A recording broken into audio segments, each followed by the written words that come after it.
I thought we'll talk about entrepreneurship today. Brandcom has completed 26 years in this business of communication, and we have a few experiences which I thought would be relevant to anyone who is in business and perhaps even induce someone else to look at entrepreneurship as a serious opportunity.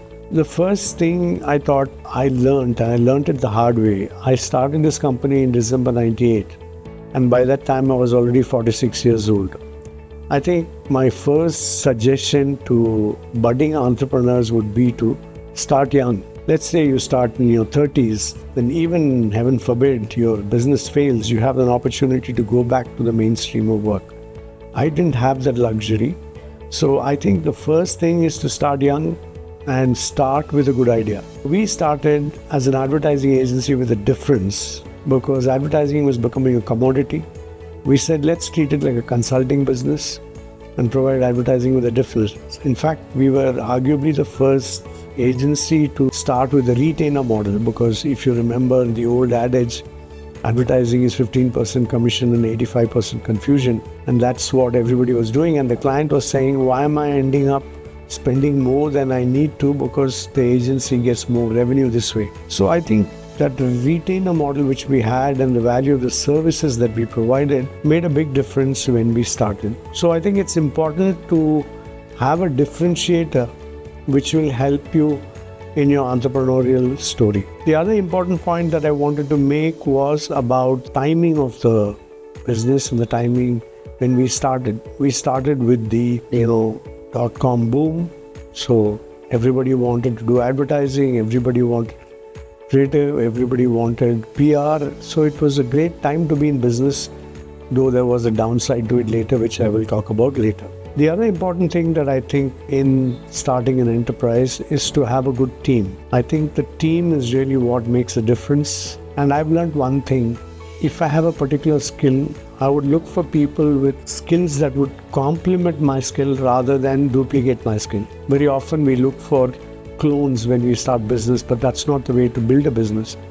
You build a business by people who are different, people who question you, people who challenge the status quo, and I think we had a team which could do all of this. And this becomes even more important in the communication business because it's all about ideas. And ideas come from people who think differently, not from people who toe the line. So I think that is an important thing. How good is your team is the first question that anyone who wishes to invest in your company is going to ask you. So think about it. It's an important consideration.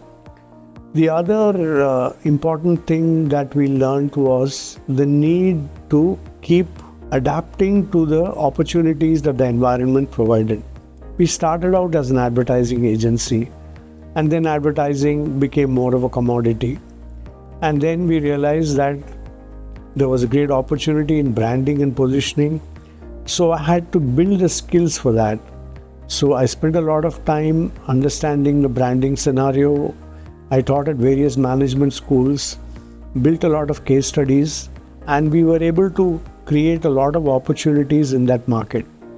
And then what happened is, thanks to a lot of stringers and single operators, branding also became something which was not very viable or profitable.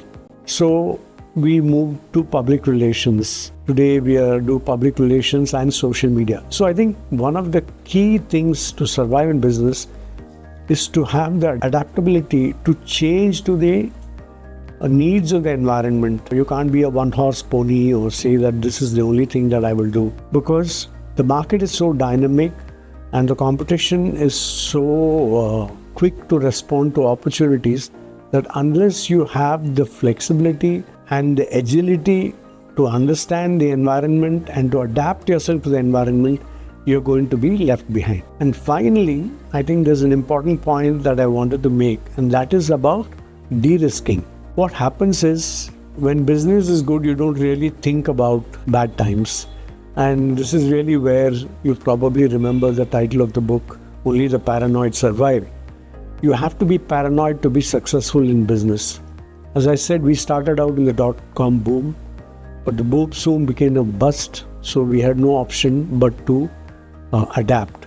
We did a lot of work with software in the early stages. Software was doing really well, and then suddenly software too had a problem. we were doing a lot of work with retail. In fact, a lot of the visibility for the Future Group was done by us. It was our biggest client. And in fact, retail was king. It had the interest of media, and everyone was looking at retail from a story angle point of view, from visibility point of view. And Mr. Biani, who was our client, was the king of retail. And then things went sour. He expanded too much too soon, and there were a lot of issues.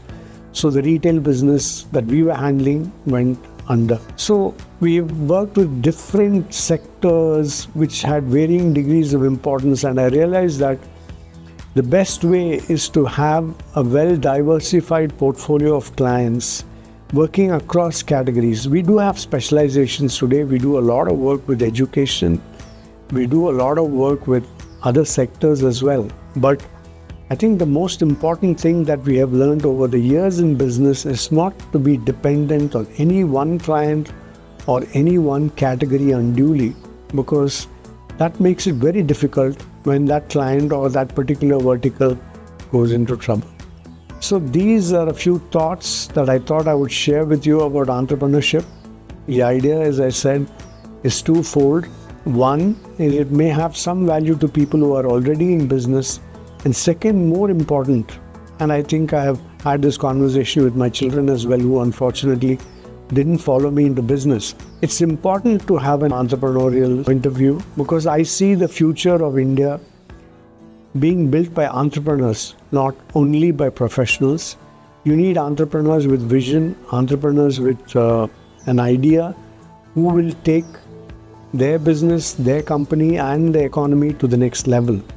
And today, unlike 1998 when we started the business, the environment is much more viable for starting up. For example, there are a lot of people who are willing to invest in seed capital. The capital is not such a big issue as it was in my time. For example, working capital was always a big issue for the communication business, and I remember I had to mortgage my house to run business.